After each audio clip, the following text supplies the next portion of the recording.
Operators. तो operators में क्या पढ़ना है हमको आज?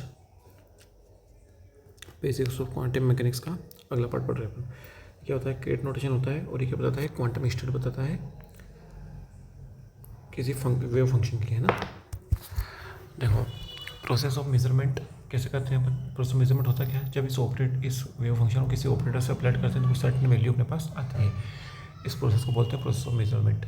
A certain intrinsic uncertainty is involved in the quantum mechanics measuring process. There will be always some uncertainty when we try to measure the quantum variables. Okay, like delta A to delta B are quantum variables or quantum wave functions. Then the uncertainty in the measurement will be always greater than or equal to h cos by 2. Here, operator can be like energy eigen values will be there, and operators will be Hamiltonian, and any other operator can be there.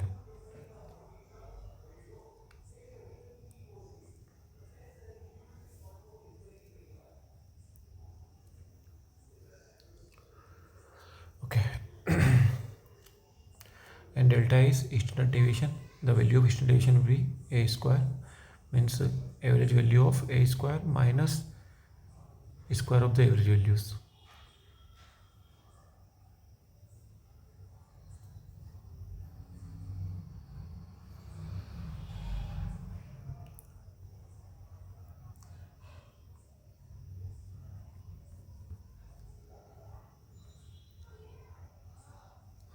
Okay. Now repeated measurement on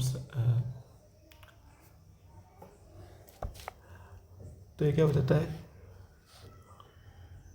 हम repeated measurement लेने पाएंगे जो similarly prepaid क्या गड़बड़ होगी कि लिखने में इसको पैरेलल चाहिए ना।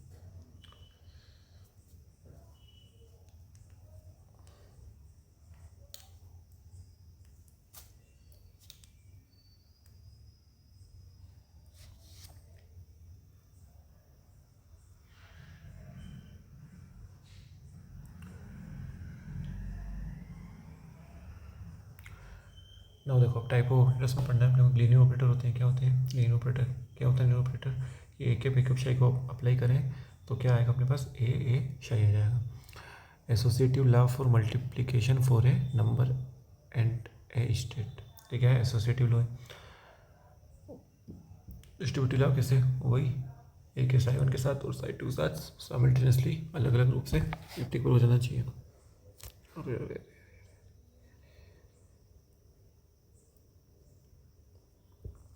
ठीक है, ऐसे।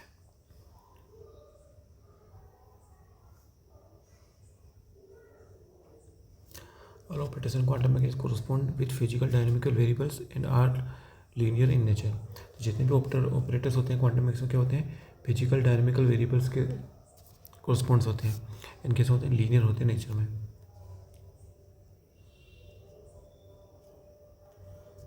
फॉर एग्जाम्पल क्या है? Spin momentum position. Adjoint operator क्या होता है? एडजॉइंट ऑपरेटर ऐसा B psi star phi D equal to psi star A cap phi. So B cap will be an adjoint operator of A and vice versa if मेट कैसे रहा है? जब B क्या हो? A डेगर हो जाए तो क्या होगा? A डेगर मतलब क्या था? Complex conjugate and transpose. Similarly यहाँ कैसे अपन पता लगाएंगे? देखो, A कैप का A डेगर का डेगर क्या होगा? A डेगर क्या होता है? A ट्रांसपोज और इसका कॉम्प्लेक्स कॉन्जुगेट, फिर इसका डेगर करेंगे तो क्या हो जाएगा? इसका ट्रांसपोज और इसका कॉम्प्लेक्स कॉन्जुगेट। तो ट्रांसपोज का ट्रांसपोज तो सेम आ जाएगा और स्टार का स्टार क्या हो जाएगा? सेम हो जाएगा। इसलिए एडजॉइंट ऑपरेटर क्या आता है? डबल डेगर करेंगे तो ए आता है, sorry A cap plus B cap का डेगर करेंगे तो A cap plus B cap आएगा। एपीसीडी बाल उल्टा डेगर करते हैं तो उल्टा खुलता है ना, यहाँ भी सेम उल्टा ओपन होता है। और रियल वैल्यू हो तो ओनली कॉम्प्लेक्स कॉन्जुगेट लेते हैं। मीन्स अगर ये कोई फिक्स वैल्यू हो तो अगर आयोटा होगा तो ऐसा आयोटा होगा, इसी कॉम्प्लेक्स कॉन्जुगेट में। अब हर्मिशन ऑपरेटर क्या होता है? Hermitian operator self adjoint operator. Hermitian operator क्या है? सेल्फ एडजॉइंट होता है। तो देखो क्या होता है हर्मिशन ऑपरेटर? ए कैप का डेगर यहाँ पे,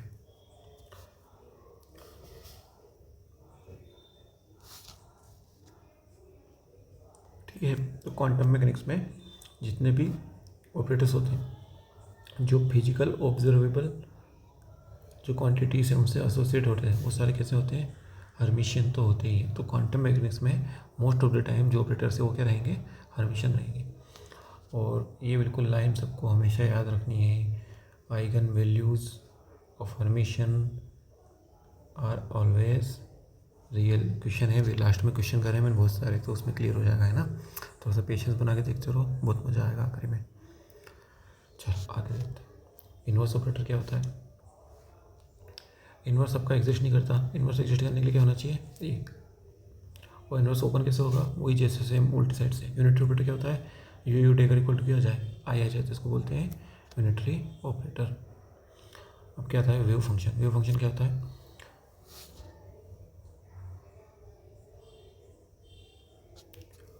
तो प्लेन वेव तो क्वांटम मैकेनिक्स में एग्जिस्ट ही नहीं करती,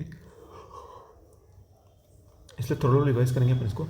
क्या होता है, मैक्स बोर्न ने किसको अपने को दिया, प्रोबेबिलिटी का कॉन्सेप्ट दिया कि किसी स्पेस में किसी पॉइंट पे क्वांटम मैकेनिकल पार्टिकल के एग्जिस्ट होने की प्रोबेबिलिटी होती है ना। अब थोड़ा सा यहाँ पे अपने को क्लियर करेंगे नीचे। इनोवेशन होता है, क्या होता है, psi star psi d v equal to 1 and whole volume लेते हैं यहाँ पे v, तो पूरे वॉल्यूम में तो क्या पार्टिकल सर्टेन रूप से लाई करेगा, इसलिए प्रोबेबिलिटी कितनी होती है, 1 होती है। फेजोलिटी क्या होती है, V P by omega by K, group velocity D omega by D K, और velocity of particle group velocity particle velocity दोनों इक्वल होनी चाहिए। देखो अब ये याद रखना है अपने, क्या रखना है, ये V G equal to V P plus K D V P upon D K, and V G equal to V P minus lambda D V P upon lambda. Lambda use करेंगे तो माइनस आएगा और के use करेंगे तो plus आएगा। अब देखो कौन से वेव फंक्शन एक्सेप्टेड होते हैं, जिनको बोलते हैं वेल बिहेव्ड वेव फंक्शन। कैसे होते हैं, साई क्या होना चाहिए, कंटिन्यूस होना चाहिए या सिंगल वेव होना चाहिए, या अपन कह सकते हैं साई क्या है, डिफरेंशिएबल। अब हम बोल रहे हैं डिफरेंशियल है, मतलब it is inbuiltly, if function is differentiable then it is inbuilt that function will be finite and continuous. Del two psi भी क्या होना चाहिए, फाइनाइट होना चाहिए। मीन्स जो डी बाई डी शाई बाई डी एक्स है वो डेल शाई जो है फाइनाइट कंटिन्यूस ये भी होना चाहिए, डेट इज शाई शुड बी डिफरेंशियल। और क्या होना चाहिए, नॉर्मलाइज्ड फंक्शन होना चाहिए। मीन्स अगर उस पार्टिकल को, मतलब उस वेव से एसोसिएट पार्टिकल को पूरे वॉल्यूम में कहीं पे अपन ढूंढें तो उसकी प्रोबेबिलिटी क्या आनी चाहिए, 1 आनी चाहिए। मीन्स होल वॉल्यूम में वो एग्जिस्ट करना चाहिए। और अगर साई टेंस टू 0, अगर वो उसका वेव फंक्शन क्या हो रहा है, 0 हो रहा है, तो वो कहाँ जाएगा, X Y Z plus minus infinite पे जाएगा। अब सोल्डिंजर इक्वेशन क्या होती है, टाइम डिपेंडेंट और टाइम इंडिपेंडेंट। टाइम डिपेंडेंट क्या होती है, mass square minus H cross square upon 2m del two psi of R plus V of R psi of R equal to R H del by del T psi of R T. Time dependent में क्या करेंगे, हमारा जो potential ये decide करता है कि time dependent होगी या इंडिपेंडेंट होगी। अगर ये वी आर और टी का फंक्शन है टाइम डिपेंडेंट, अगर ओनली पोजीशन का फंक्शन है, आर का फंक्शन है time independent with respect to potential. तो किसके रिस्पेक्ट में आता है, पोटेंशियल के रिस्पेक्ट में अपन बात करते हैं कि टाइम डिपेंडेंट है या इंडिपेंडेंट है। तो अपनी इक्वेशन अपन दोबारा लिखेंगे आपके बार किसके लिए, इंडिपेंडेंट के लिए, तो फंक्शन क्या आएगा, वो पोटेंशियल का ओनली आर के रिस्पेक्ट में आएगा। अब इसका सोल्यूशन के लिए let's consider the solution is variable separation method psi r and phi t, put psi and phi t in the here, so phi of t here del to psi of r and then v of r psi of r phi t, it will only derivable with t, so psi of r by del phi by del t, okay. And it is not the function of time, means del operator is not a function of time, so phi t will be constant del to psi by del s. Now divided with psi of r phi t, so it will reduce to in this equation, okay. So my s goes to m del 2 psi of r multiplied this with this v of r psi of r, and also here so e psi of r, which is energy operator.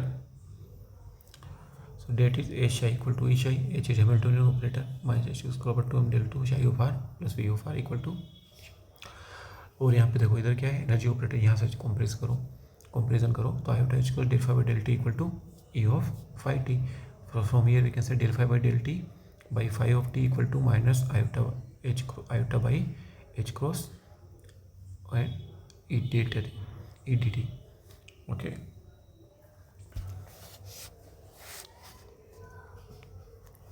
So when you take integration over t with variable t, so del phi t will be into log phi t minus iota by h cross dt will be t and plus c. So when you solve it, what you are getting? Phi of t equal to e raised to the nt log. After taking nt log, it will be the time part of the wave function. Now what is the stationary state? So suppose we have a probability of psi of rt equal to pr psi of rt square psi of r square phi of t square, and this is phi t. So what you are having directly p of r means this will be 1 e minus iota et by h cos, and e plus iota et by h cos minus iota plus iota will be 1 with the multiplication करेंगे तो है ना iota square भी.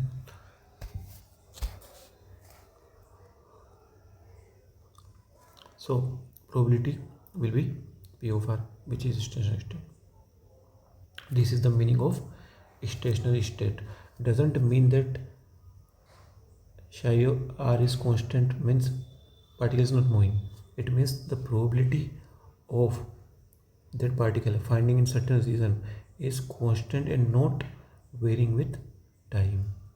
Position में vary, okay, position में vary, but probability will not be vary. Means the probability of finding the particle in certain region will be fixed. In this is the case, then we say it is a stationary state. Now when a particle is moving in thermodynamic potential, so the probability of finding the particle in space doesn't depend on time. This is probability doesn't depend on time. Then we say stationary state. So what is psi of rt doesn't equal to psi of r, and p of rt will be equal to r. Means wave function may vary with time, but probability will not vary with the time. So next equation S चाई equal to ई है. ये क्या है? Hamilton operator है और ये अपना energy operator है. अभी क्या है देखो, इसका ऑर्डर क्या है? d2 differential equation of order 2 and degree 1. Second order differential equation in position. अब है ना, ये पोजीशन में सेकंड ऑर्डर है, ध्यान रखना है. Second order in position and first order in time. अगर 4 ऑप्शन देखिए पूछे तो पता होना चाहिए. अब देखो यहाँ सेकंड ऑर्डर डिफरेंशियल इक्वेशन है, मीन्स क्या होगा? Sai star Sai single power होना चाहिए ना, ऐसा पावर 2 पावर 3 पावर 4 नहीं हो सकता होनी चाहिए इक्वेशन में, है ना. सिंगल पावर होनी चाहिए, डिग्री हो सकती है, पावर नहीं हो सकता. और क्या होना चाहिए? लीनियर कॉम्बिनेशन के रूप में होना चाहिए सॉल्यूशन किसका? वेव फंक्शन का. सो लीनियर डिफरेंशियल इक्वेशन है, wave function will follow superposition like this. If psi1 right to the solution of equation, then psi will be c1 psi1 plus c2 psi2 is also valid expression of such equation. बिल्कुल simple बात है, सबने भी में पढ़ी हुई है. Question अपन करेंगे उसमें काम आएगी. psi of rt equal to 0, then we can find psi of rt, and psi of rt dv, which is probability, will be finite. Then we have start solution of such equations, and it will be linear combination of different state. This will be the solution of certain equation. Now probability current density minus h cross upon 2m iota, h cross upon 2m iota और minus iota h cross upon 2m. psi star del psi minus psi del psi star, which will be continuity equation del p by del t equal plus del dot s equal to 0. What is the term? It is the divergence. This is the divergence. Means the rate of change of probability will be equal to the negative of the divergence of current density.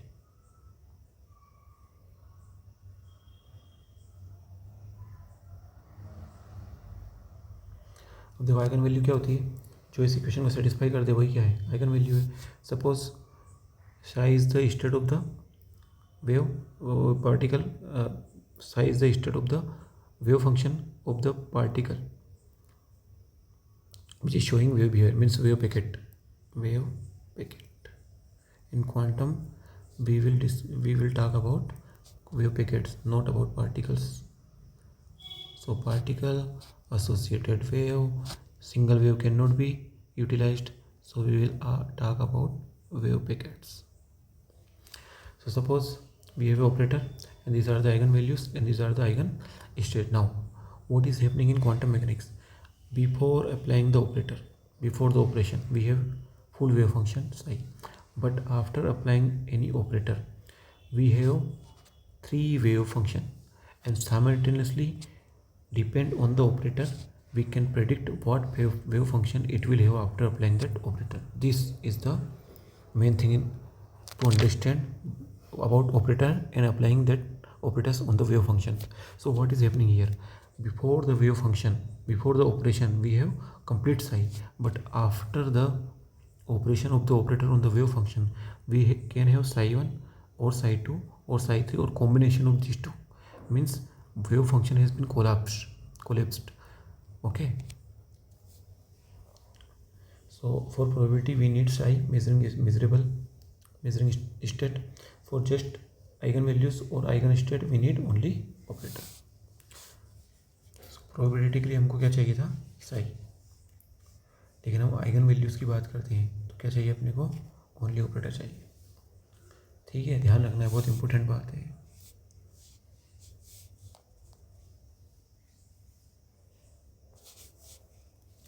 Whenever we need probability, we will definitely need whole wave function.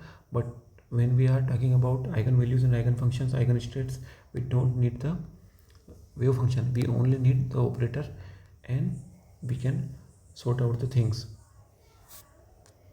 Now we have the matrix and the characteristic equation a minus lambda equal to 0. So x1 equal to lambda 1 x1. So x1 equal to xyz, and we have eigenvalues lambda 1, lambda 2, lambda 3, and these are the values. So associated function will be x1, x2, x3, and the wave function will be psi 1, psi 2, psi 3. And how we will define degeneracy? Suppose we have operator a, and we are applying the operator on psi 1, psi 2, psi 3. It is giving us the eigenvalues a1, a2, a3. So what is happening here? A operator a is giving us 3 eigenvalues. So psi 1, psi 2, psi 3 are linearly independent when a1, psi 1, a2, psi 2, and psi 3 are 0, such that a1, a2, a3 all are 0. If they all are 0, then they cannot be form any combination such that this equation will hold true. So there will be no combination. So it will be in degenerate state. It will be linearly independent. And suppose if a1 not equal to 0, or a2 not equal to 0, or both are not equal to 0, or a3 not equal to 0, means more than one or at least one of this a1, a2, a3 is non-zero, then it will be linearly dependent. Means one of your function can be expressed as combination of the remaining two. Now Hermitian operator.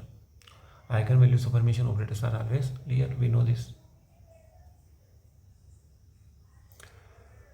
And psi 1 and 2 are mutually orthogonal. Orthogonality condition holds true. We know I equal to z, then 1 only 0 when I not equal to z. Delta function also can be expressed in the terms of delta function.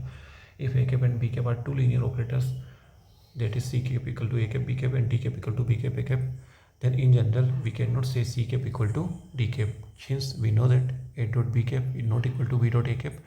Means operators are not commute in quantum mechanics. A dot b not equal to b dot a. Commutator a dot. Now this is the commutator sign. So how it will expand? A dot b minus b dot a.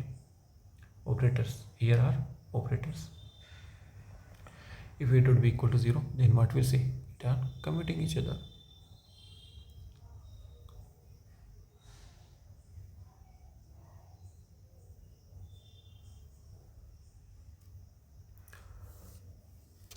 So it can be written as delta v equal to 1 by 2 ab.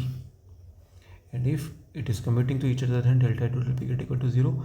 Meant we can now uncertainty is 0. So we can simultaneously measure with infinite precision a and b. This is the main thing with respect to Heisenberg uncertainty principle. What Heisenberg uncertainty principle states that if there are two quantities and they are canonical conjugate to each other, then the error in their measurement and multiplication of those errors always will be greater than or equal to h cos by 2. Means if they are a dot, means they are commuting to each other, their a del dot will be equal to 0, and in this condition there will be no error in the measurement of del a del b. So they can be simultaneously measured with infinitely precision. And if they are not equal to 0, means if they are not commuting, means a b not equal to 0, then what will happen? There will be certain value of this del a dot del b. So in this condition we cannot simultaneously measure a and b with infinite precision. We can still measure, remember this, हम इस condition में भी a और b की value measure कर सकते हैं, बस क्वेश्चन मार्क रह जाएगा उनकी प्रिसीजन पे कि वो कितने प्रिसाइजली मेजर्ड है. Okay, so Heisenberg uncertainty principle doesn't restrict us to measure the a and b, the quantities which are in canonical conjugate to each other. It only restrict us to measure with the precision. Okay, now product operators l square lx, l square ly, l square lz equal to 0.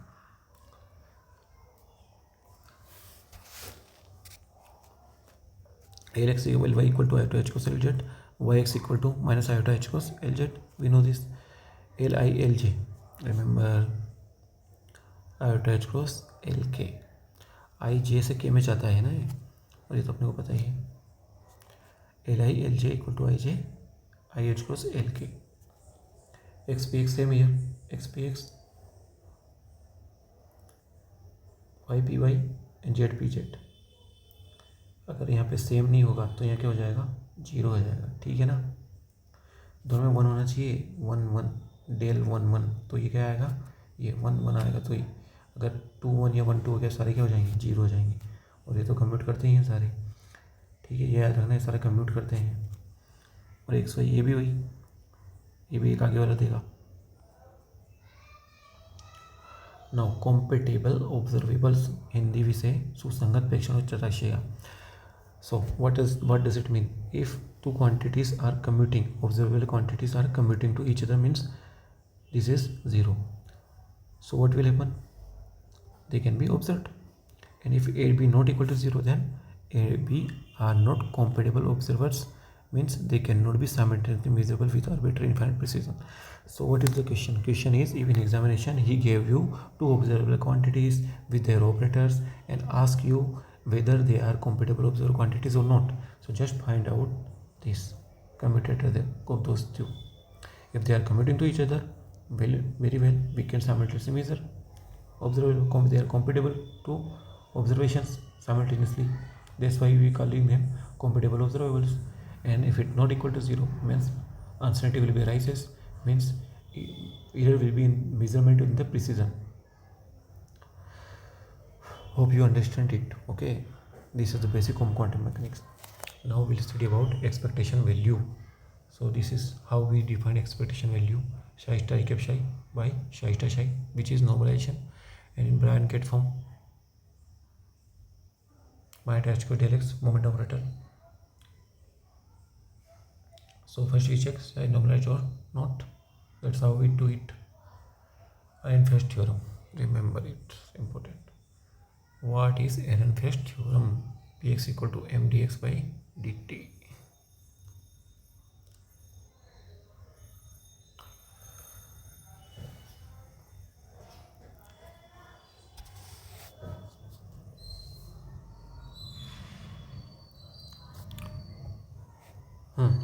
Now we show your particle in a box.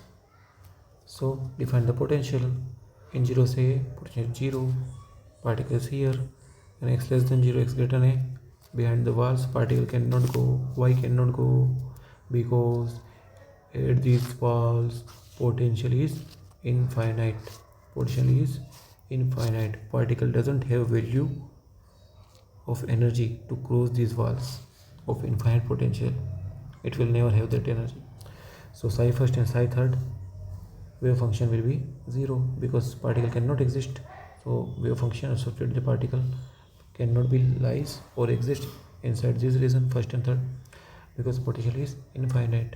Inside what is happening? Potential is 0, so particle can exist, and potential is not varying with time, means is time independent. लगा दो equation H equal to H I second के लिए. अंदर क्या है? Potential 0 है, तो क्या बचेगी? इसको इधर ले जाओ और प्लस करके जोड़, इसको के स्क्वायर मान लेंगे, तो d two psi upon g square plus k square psi second equal to 0, and it is the harmonic oscillatory equation. So the solution is a sine k x plus b cos k x. Boundary condition क्या होती है? दोनों wave function x बराबर 0 क्या होना चाहिए? Equal, और दोनों का फर्स्ट डेरिवेटिव क्या होना चाहिए 0, लगा दो। तो इसका डेरिवेशन करोगे तो क्या आएगा a cos और b sin, so what will you get b equal to 0। Sine second x equal to 0 या एक्स इक्वल टू 0 पुट कर दो दोनों पे, तो ये 0 हो गया और ये 1 बचा, तो b equal to 0, b equal to 0 रख दो इसमें इस इक्वेशन में। तो साइन सेकंड क्या आ रही a sin kx where k is under 2m upon h square. Now at x equal to a, boundary condition sine second x equal to a equal to, so रखो x equal to a पे sine second a sin k and depot is at x equal to a sine second is 0, so k equal to n pi by a, so k square will be this. When you compare with this 2k square and put the value, what will you get? Energy eigen value n equal to n square pi square h cross square divided by 2ma square। थोड़ा सा fast जा रहे हैं, अपन पता है मेरे को, पर अपन क्वेश्चन में टाइम देंगे ना, अपना थ्योरी कंप्लीट करना मकसद नहीं होने, अपन क्वेश्चन करेंगे तो बढ़िया रहेगा। एग्जाम में क्वेश्चन आएंगे, थ्योरी कम आएगी, थ्योरी तो बस अंडरस्टैंडिंग के लिए होनी चाहिए, बाकी फॉर्मूला याद होना चाहिए और क्वेश्चन करने का अप्रोच याद होना चाहिए। देखो साइन सेकंड क्या है a sin k, so normalization के लिए करो इसका स्क्वायर कर दो, so a equal to under 2 a, so the main wave function solution of the 1D box particle in 1D box under 2 by a sin n pi by into x। So for 1, 2 and 3 energy n will be this pi square h cross square upon 2m square, we can also write as n square h square upon 8m a square। So draw it, this is psi 1। How we are writing this? Put x equal to 0, sin equal to 0, put x equal to a, again 0, so this will be, both will be 0, in between pi by 2 1, so this will be the shape of the wave function। For this, what is the function? S equal to pi by 2, so pi in between also will be 0, so there will be n minus 1 not points, n minus 1 not points। For 2 1 not point, for 3 there will be 2 not point। Now probability is simple directly because it is psi square, so there will be no negative part। Getting my point or not? n minus 1 not point। Or you can also say if this is the frequency, then it's a double frequency sin omega t, so here 2 omega, so it will goes 2 cycle per second। If this is 3 cycle per second, then it will go 4 cycle per second। Getting my point? So e1 equal to h square pi square h cross square upon 2ma square will be h square upon 8m h square e1 4e1 9e1।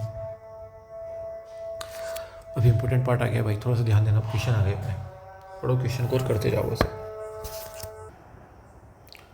देखो particle है, move कर रहे हैं one dimensional potential वो we x में, x बराबर ए पे, वही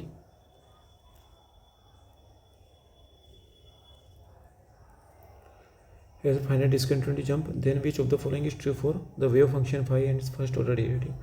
सो ये तो अपने को पता है ना, क्वांटम मैकेनिक्स से फाई है, शायद फाई का डेरिवेटिव तो क्या होना चाहिए, कंटिन्यूस होना चाहिए दोनों, ऐसा नहीं हो सकता एक दोनों कंटिन्यूस होने चाहिए ना। The parity of wave function is associated width of the following, देखिए क्वेश्चन है ना, बहुत बड़ा है क्वेश्चन है। The parity of wave function is associated with which of the following transformation. So parity किससे, स्पेस इन्वर्जन, स्पिन इन्वर्जन जो बोलते हैं अपन, उसके लिए इन्वर्जन से रिलेटेड है parity. Which of the following is an eigen function of clear momentum operator, ये अपन कल क्वेश्चन करा था, कल है ना, कल के लेक्चर में देखना, फर्स्ट लेक्चर है क्वांटम मैकेनिक्स का, फर्स्ट लेक्चर में अपन कर लिया इसको, ई की पावर आयोटा के एक्स कहता है।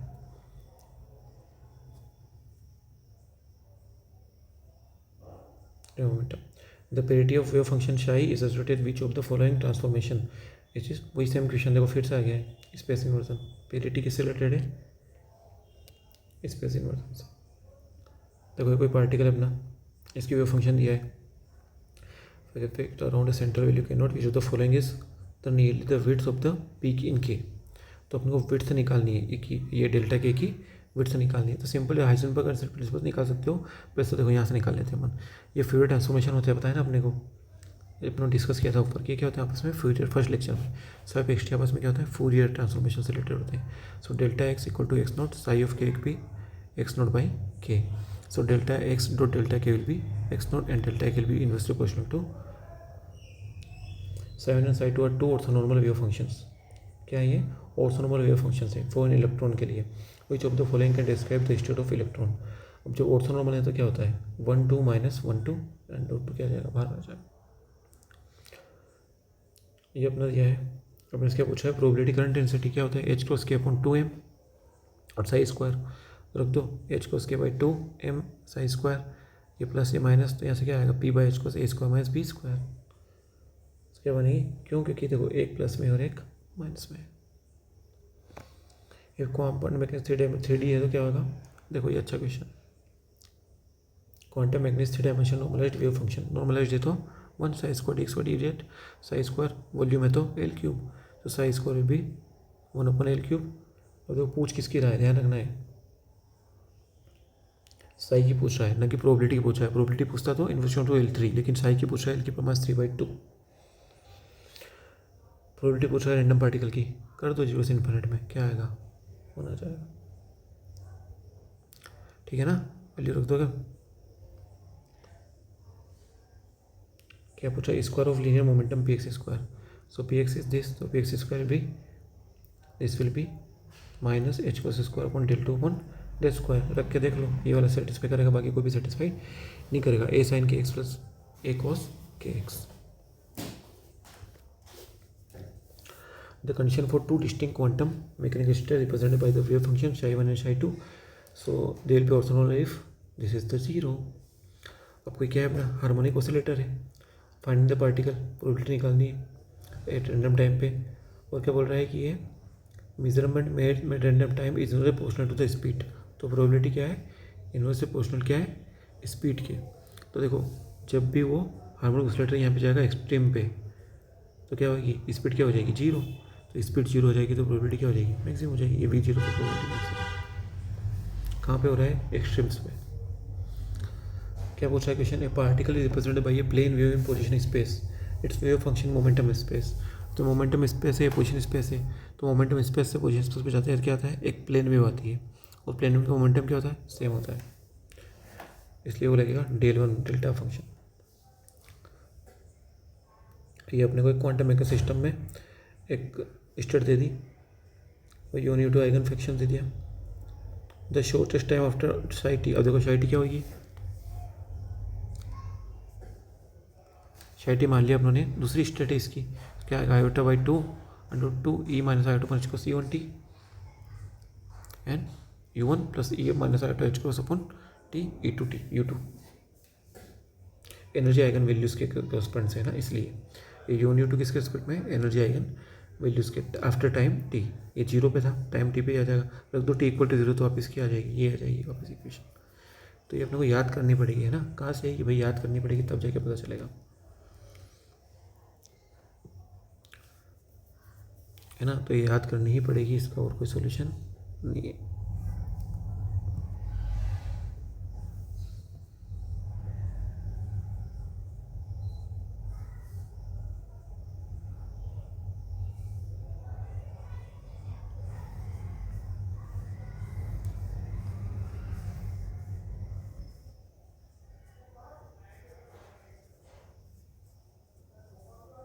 ओके क्या है? Psi of T equal to I of टा upon under 2 E raised to power minus iota upon को C1 T E raised to power minus iota upon H को E2 T with U1 and U2 iota upon under 2। क्यों? क्योंकि इसका अगर अपन definition करेंगे तो वापस आइटा अपना 0 हो जाएगा। अब ऑर्थोनॉर्मलिटी कंडीशन में ऑर्थोगोनल मान लिया, मतलब कितना होना चाहिए? 0 होना चाहिए ऑर्थोगोनल के लिए। तो कर दो दोनों का मल्टीप्लिकेशन 1/2 और यहाँ से क्या आएगा? U1 से U1 1, U2 से U2 1, ये दोनों बच जाएंगे बीच में प्लस साइन के साथ में। ये 1 है, आयोटा थोड़ी है। सो what will be the answer? अब देखो इसको क्या करना है? ये तो 0 हो गया 1/2, तो इससे कोई मतलब नहीं है। अपनों ने क्या किया? यहाँ पे 1 रखा और इसको उधर भेज दिया, तो e की पावर ये माइनस e की power minus upon h cross, और ये क्या बन गया? E2 इधर जाएगा तो मतलब इसको डिवाइड करके जाएगा तो माइनस E1 हो जाएगा, और क्या होगा? ठीक है। सो यहाँ से क्या बना? एक बार फिर से देख लो इसको, ये उधर गया तो माइनस में हो गया। ठीक है, तो क्या बचा ऊपर? E minus iota upon h cross E2, ये इसको नीचे डिवाइड करने में जाएगा तो वापस ऊपर आएगा तो क्या हो जाएगा? माइनस E1t, मतलब प्लस E1 होगा, माइनस कॉमन लेंगे तो माइनस E1t। सो यहाँ से पता चल रहा है अपने को ये किसकी वैल्यू कितनी आ गई, -1 आ गई। और क्या होता है, को ये किसकी वैल्यू होती है, पाई आयोटा की। क्यों, कोस पाई आयोटा प्लस ये cos pi plus iota sine pi. तो sine pi will be 0, cos pi will be -1, so e iota pi, so it will equal to pi. So T B pi upon H cos e2 -1 होगा, T equal to pi upon H cos e2 -e1। So बहुत अच्छा question है ना, है बिल्कुल exam में पूछने की संभावना वाला क्वेश्चन है। इनको रिवाइज भी कर लेना क्वेश्चन को टाइम टू टाइम, क्वेश्चन तो बहुत सारे करे हैं अपनों ने। देखो अब द वेव फंक्शन सिस्टम दे रखा है, द प्रोबेबिलिटी करंट डेंसिटी पूछी, क्या होती है, H cos k/m Sai square. कर दो साई स्क्वायर, साई स्टार साई से, तो ये तो 1 हो जाएगा। क्या बचेगा, r0/r और a स्क्वायर, r0/r r इक्वल टू r0 पे H cos k/m a square. Eigen values of hermitian operator are real. अभी ऊपर करके आए हैं, R dot P P minus P dot R क्या होता है, X P X Y P Y Z P Z. So P dot R भी this, कर दो इसको, रख दो, तो क्या आ रहा है, X P X minus P X X, Y P Y minus P Y Y, और Z P Z minus P Z Z. क्या हो रहा है, एक्स पी एक्स कितना होता है, आयोटा एच क्रॉस होता है, ऐसे iota H cross 3 iota H cross. तो कितनी बार आया क्वेश्चन, अब ये भी देखना। अब देखो ये भी कब हो जाए, कॉमन आइगन फंक्शन आ जाए दो ऑपरेटर का, तो क्या देंगे, सेम वैल्यू दे देंगे, तो क्या कर जाएंगे, कम्यूट कर जाएंगे। क्यों, क्योंकि ये सेम एक ही आइगन फंक्शन पे दे रहे हैं, तो जो भी आइगन वैल्यू आएगी वो सेम आएगी दोनों के लिए। और a dot b minus b dot करोगे, लेमडा माइनस लेमडा होकर क्या आ जाएगा, 0 आ जाएगा। ये बात है भाई। अब फोटोन देखो क्या दे रहा है, photon is radiated bye hydrogen electron in, जो है ना ऊपर नीचे का फोटोन इमिट कर रहा है हाइड्रोजन एटम में। When the electron waves function two is forbidden if, तो कब वो इमिट नहीं करेगा, क्या फोटोन इमिट नहीं करेगा, कब नहीं इमिट करेगा, जब दोनों वेव स्टेट्स क्या हो, ऑर्थोगोनल टू ईच अदर हो, तो फोटोन इमिट नहीं होगा। The parity wave function psi is associated with the space inversion, बहुत बार पढ़ लिया आप तो। The eigen values of Hermitian operator are always real, which of the following operators commutes with Hamiltonian of one dimensional oscillator x p x are the position momentum. So a Dagger A will be commute with annihilation and creation operator will be commute with Hamiltonian. अब यहाँ पे क्या रहा है, momentum operator के साथ eigen state क्या होगी, चेक करना पड़ेगा सबको एक लगा के, तो क्या होगी, ए साइन के एक्स होगी, सॉरी क्या नहीं होगी, ए साइन के एक्स नहीं होगी, बाकी सब हो जाएगी। क्यों, करके देख लो, यहाँ पे क्या आएगा, माइनस आयोटा के और शाई सेम आ जाएगा, ऐसा कैसा ही। यहाँ पे क्या आएगा, आयोटा के और शाई फिर से आ जाएगा। यहाँ पे क्या आएगा, माइनस ए आ जाएगा, बस ओनली -1 आएगा। और यहाँ पे कोस के एक्स है ना, साइन का क्या आएगा, कोस आ जाएगा। और वो वैल्यू अपने पास आएगी नहीं, एक्स इक्वल टू 0 वगैरह रखेंगे तो। This will be not be the eigen state.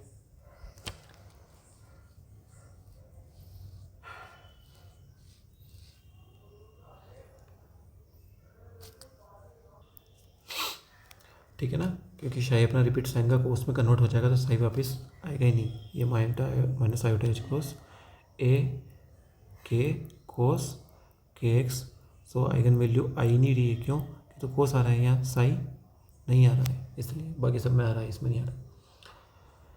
So again for any operator A I A dagger minus A is, देखो क्या है, आई ए डेगर ए, हर्मिशन कब होगा है, जब इसका डेगर वापस ये सेम आ जाए, लगा दो, तो क्या आ रहा है, डेगर माइनस हो जाएगा, इसका करेंगे तो ये, इसका करेंगे तो ये, सो माइनस को अंदर मल्टीप्लाई करो तो सेम आ रहा है, मतलब क्या हो रहा है, हर्मिशन हो रहा है। Which of the following is given below represent the bound state eigen function of the operator -t2 upon ds square in the region 0 से infinite with eigen value -4। So bound state x to infinite side to 0, ये क्या आना चाहिए, bound state होनी चाहिए। देखो bound state क्यों नहीं होगी, यहाँ पे इन्फिनिट रखो तो इन्फिनिट में चल जाएगा, कोस बाउंड होता है नहीं 0 से इन्फिनिट में, साइन भी नहीं आएगा। लेकिन इसमें रखो तो 0 में भी फाइनाइट आ रही है, और e की पावर माइनस इन्फिनिट रखोगे तो फिर क्या आ जाएगी, 0 आ जाएगी। वैसे ये क्या है, बाउंड स्टेट है। बाकी ये सब बाउंड में नहीं आएंगे, क्योंकि इन्फिनिट भी आ जाएगा, कोस हाइपरबोलिक का साइन हाइपरबोलिक जाएगा, उसको 0 से इन्फिनिट में अपन प्रिडिक्ट नहीं कर पाएंगे, इसको भी नहीं कर पाएंगे, वो इन्फाइनाइट वैल्यू, ये केवल यही फाइनाइट आएगी। If a particle of mass m moves along the x-axis, it is described as the wave function, ये रहा। So the expression value of the momentum in the state is, अब ये है ना, इसको कैलकुलेट करो लगा के फंक्शन। तो इसका आंसर बैठ नहीं रहा कुछ भी। क्यों नहीं बैठ रहा?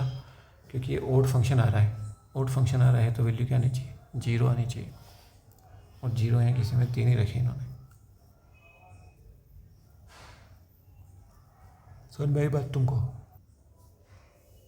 अगला क्वेश्चन, फॉर हर्मिशियन ऑपरेटर क्या होता है? कोई ऑपरेटर हर्मिशियन होता है एट एच होता है, मीन्स देखो इसमें क्या होता है, आइगन वैल्यूज़ क्या होती हैं इसकी? रियल आइगन वैल्यूज़ होते हैं अपने Hermitian operator, eigen values of Hermitian operator always real. अब रियल होगी तो पॉजिटिव भी हो सकती है और नेगेटिव भी हो सकती है। अब मैट्रिक्स सिस्टम में अपन इसको देखें तो डायगोनल में क्या होती है? आइगन वैल्यूज़ होती है, और ये रियल होगी तो ऑफ डायगोनल क्या हो सकती है? रियल भी हो सकती है और कॉम्प्लेक्स कॉन्जुगेट भी हो सकती है। Means they can be real and imagery. So H has real diagonal matrix element, yes it is true.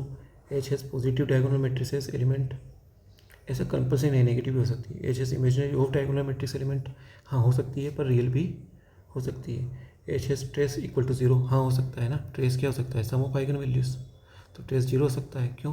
क्योंकि क्या है, रियल आइगन वैल्यूज है जो पॉजिटिव भी नेगेटिव, ट्रेस 0 हो सकता है, पर कंपल्सरी 0 होता है नहीं।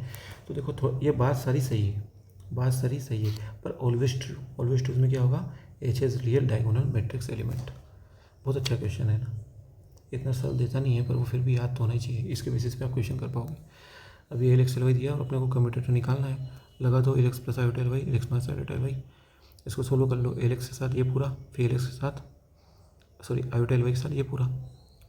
सो एल एक्स इससे सोल्व करो, ये क्या आएगा? एल एक्स 0, और यहाँ पे एल वाई 0, तो क्या बचेगा? एल एक्स के साथ minus iota L y, minus iota common ले लो, और ये क्या बचेगा? ये दोनों तो 0 हो जाएंगी। आयोटा के साथ एल एक्स बचेगा, L x L y iota H को सेल जेड, वाई एक्स क्या होगा? एक्स वाई जेड होता है ना, तो माइनस का आयोटा एच को सेल जेड आ जाएगा, ये ना रिवर्स में है इसलिए।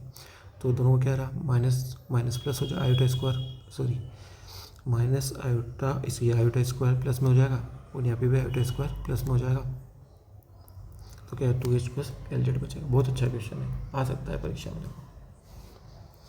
The stationary eigen function for Hamiltonian of a particle of mass m in one dimensional potential waves is given by this. So a and b are real positive question, it follows that. तो अपने को potential की dependency, किसकी dependency निकालनी है? Potential की। ये अपना आइगन फंक्शन है, अपने को पता है इक्वेशन ये होती है, और यहाँ पे ऐसा है।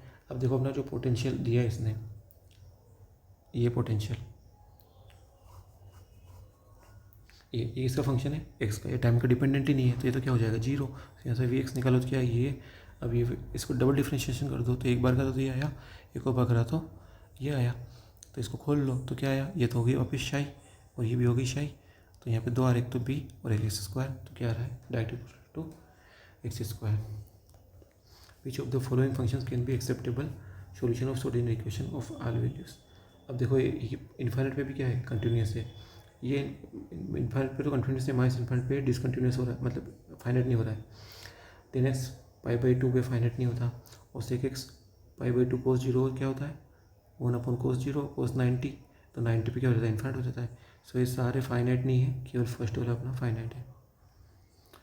बहुत अच्छा क्वेश्चन है। देखो अपने को पता है एनर्जी आइगन वैल्यू की फॉर्मूला क्या होता है? ये होता है C0 square E0 plus C1 square E1 और C0 प्लस स्क्वायर C1। तो रख दो वैल्यू। देखो यहाँ पे क्या है फंक्शन अपना, ये चेक करना है सबको, एक करके चेक करना पड़ेगा। तो अपनी किस में आनी चाहिए? The average value of energy of the particle कितनी आनी चाहिए? 20 इलेक्ट्रॉन वोल्ट। चेक करो, इससे 20 आएगी, इससे आएगी, इससे आएगी, इससे आएगी, इससे आएगी, इससे आएगी, इससे आएगी। क्या है फॉर्मूला? क्या है? डिनोमिनेटर में C1 square plus C2 square 1/2 plus 1/2, और न्यूमिनेटर में क्या है? E0 मीन्स 10 और C1 स्क्वायर, सो 1/2 C1 स्क्वायर प्लस 1/2 यहाँ भी, और C2 स्क्वायर और E2 30 है ना, प्लस माइनस साइन से तो ऐसे कोई फर्क नहीं पड़ेगा। सो क्या रहा है अपना?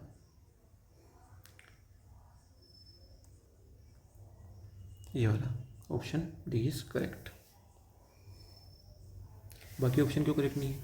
क्यों? क्योंकि ये देखो कोफिशिएंट गलत दे रखेंगे, कोफिशिएंट गलत दे रखेंगे, कोफिशिएंट सेम ही होने चाहिए ना, तभी तो वो जाके नीचे का डिनोमिनेटर मतलब डिफरेंट भी हो सकता है, पर यहाँ पे क्या आ रहा है? सेम आ रहा है, तो कट रहा है वो, इसलिए। तो फॉर्मूला याद रखना है अपने को।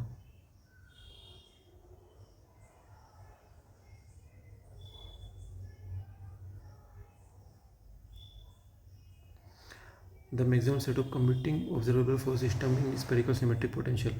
अब जब भी नाम स्पेरिकल सिमेट्रिक पोटेंशियल का आ गया तो मतलब क्या बोल रहा है वो हैमिल्टन के बारे में बोल रहा है, और हैमिल्टन L² L/Z और खुद के साथ भी कम्यूट करता है।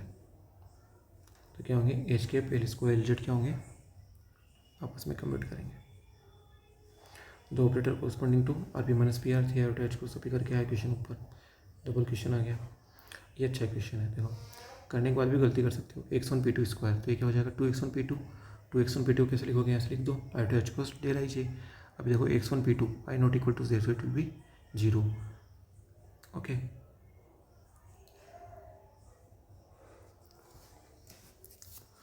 if 1 will be there then only del 1 will then it will be I/H cos, means x px will be I/H cos, y py z pz will be।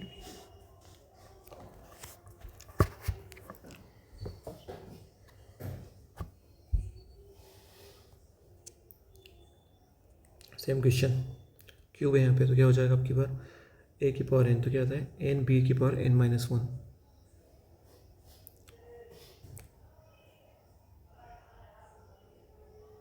तो 3p1² xp1 और xp1 1 है इसलिए I/H cos आ जाएगा del p1, सो 3p1² I/H cos। इसको भी अपन इससे solve कर सकते थे, क्या होता 2p2 और फिर वही 2p2 और x1 p2, फिर भी क्या था 0 ही आता होता। यहाँ पे आ जाए 3I/H cos p1²। बहुत अच्छे क्वेश्चन है सारे। देखो which of the following operator commutes with Hamiltonian of one dimensional oscillator XPX are position momentum and a and r annihilation and creation operators. तो ये अपना हैमिल्टनियन है, ये अपने को पता है ऐसा होता है। एनिलेशन ऑपरेटर को अपने डिफाइन कर लिया, क्रिएशन को डिफाइन कर लिया, तो ए डेगर और HPX तीनों के साथ क्या कर जाता है कम्यूट कर जाता है। तो इनमें से कौन कम्यूट कर रहा है, एक ए डेगर कम्यूट कर रहा है। If quantum mechanical operators of two observable of a system do not commute नहीं करेंगे तो क्या होगा, it is impossible, means commute means not equal to 0। तो क्या होगा, उनको साइमल्टेनियसली मेजर नहीं कर सकते। It's impossible to know the PCS values of the observable simultaneously. देखो क्या बोलते हैं कॉम्पिटेबल ऑब्जर्वेबल्स बोलते हैं। एक और वर्ड क्या पढ़ा था अपने इसको, कॉम्पिटेबल ऑब्जर्वेबल्स।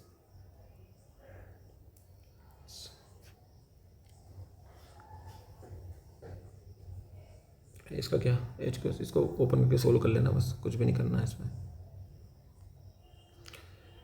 ये भी अच्छा आएगा, क्या आएगा 0 आएगा इसका। तो वे क्वेश्चन बचे हैं, इनको थोड़ा बाद में कर लेंगे। 3 क्वेश्चन और बचे हुए हैं अपने। सो थोड़ी सी साउंड की मिस्टेक जरूर है, माइक ले आएंगे बहुत जल्दी। Thank you very much.